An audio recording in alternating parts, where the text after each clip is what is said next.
All right, let's get this show started!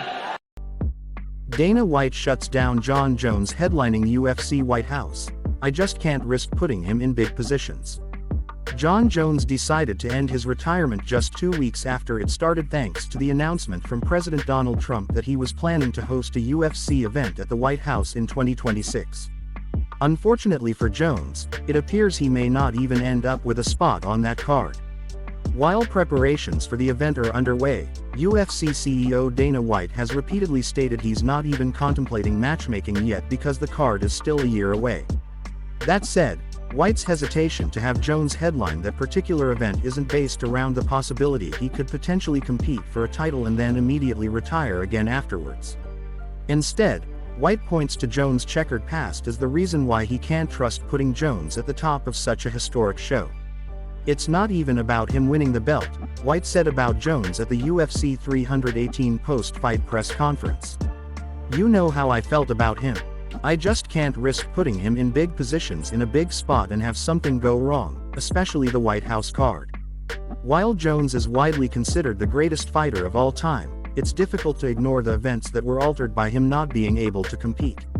White never forgot about Jones passing on a matchup against Chael Sonnen on short notice when his original opponent Dan Henderson got injured, which led to the cancellation of UFC 151. In 2015, Jones was stripped of his title and suspended after he was involved in a hit-and-run car accident just weeks before he was scheduled to face Anthony "Rumble" Johnson at UFC 187. Jones eventually returned and was then scheduled for a rematch against Daniel Cormier at UFC 200, but that fight was scrapped after Jones tested positive for a banned substance. More recently, Jones suffered a torn pectoral muscle preparing for a fight against Stipe Miocic, which led to their matchup being delayed by a full year before it actually happened.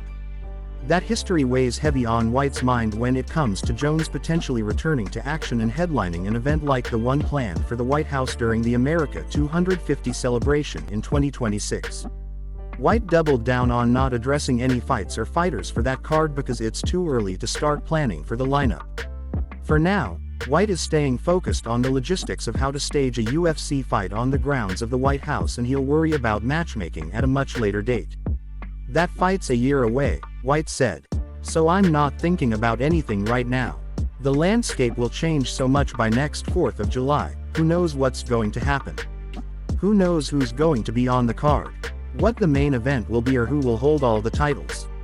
Everything could be completely different, so it's not even worth thinking about it right now."